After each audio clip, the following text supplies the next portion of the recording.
Greetings and welcome to a Prayerful Pause. My name is Nancy Woodworth-Hill, and amongst other things, I'm a spiritual director.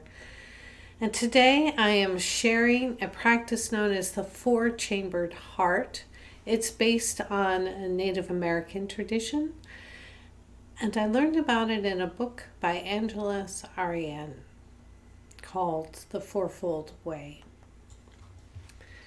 So one way to describe emotional and spiritual well-being considers being full-hearted, open-hearted, clear-hearted, and strong-hearted.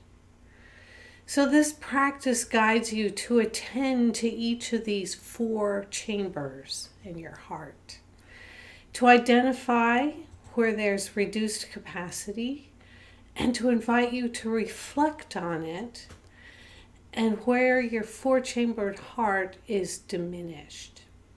And then to guide you to find what you need to strengthen any of these chambers.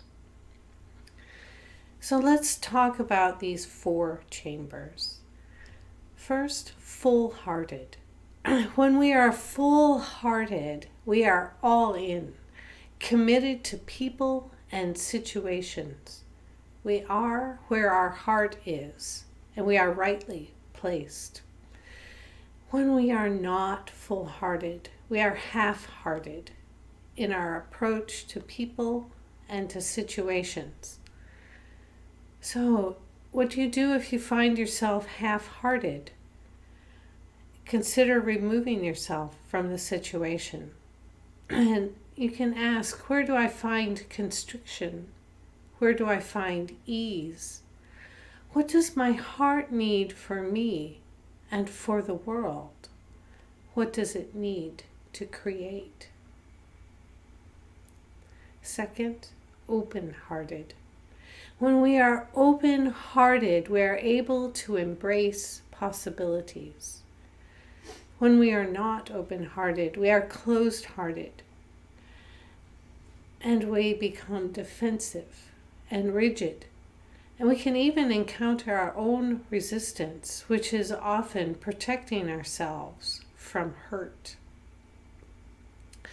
We are being invited to soften and to reopen our heart. So questions to ask, to reflect on would be things like, where do I move into defense instead of remaining open? Where and with whom am I closed? Third, clear-hearted.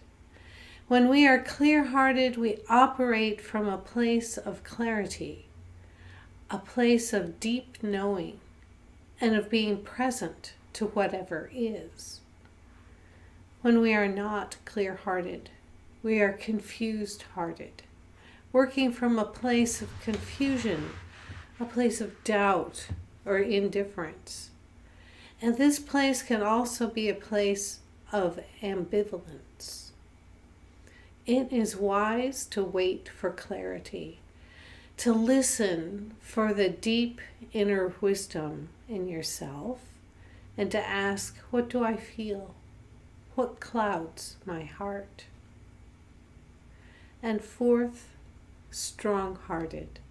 When we are strong-hearted, we are courageously able to be our authentic self, where we are with our dreams and our abilities and power. When we are weak-hearted, we lack courage to be authentic or to say what is true for us. And then we need to find our inner strength. Questions to ask would be things like, where do I have difficulty saying no? What can't I abide? Where am I in high need of approval? Where do I lack courage to say what is true for me, what is so? What do I need? So here's the practice. To begin, clear some space, emotionally and physically.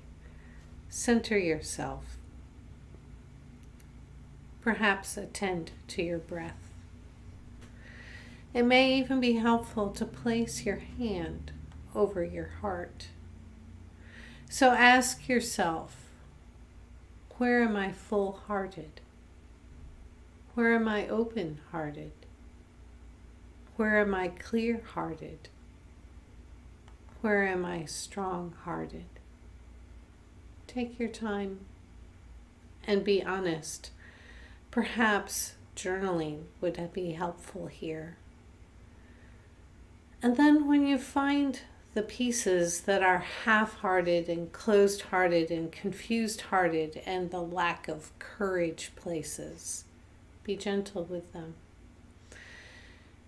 And choose one of them to intentionally work with. End by thanking your heart. Acknowledge and delight in the full and open and clear and strong-hearted parts which you have found, identified, or named.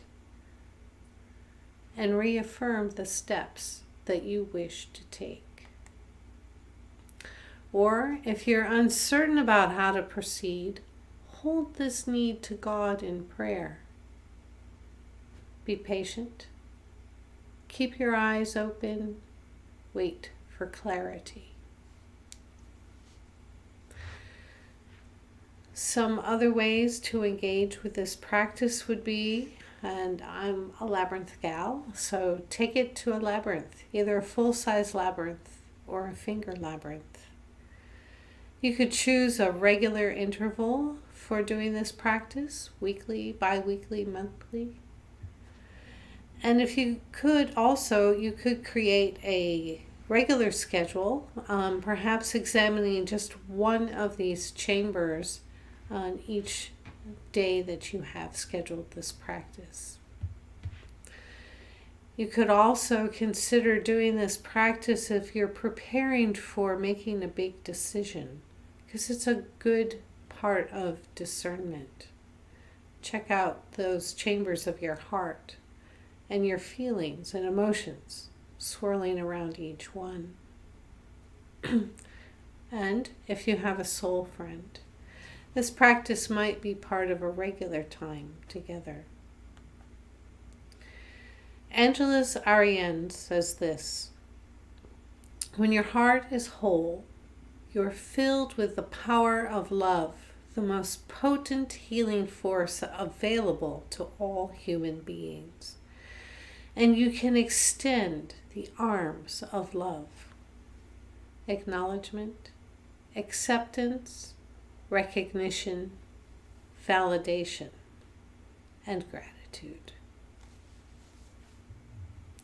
Go in peace.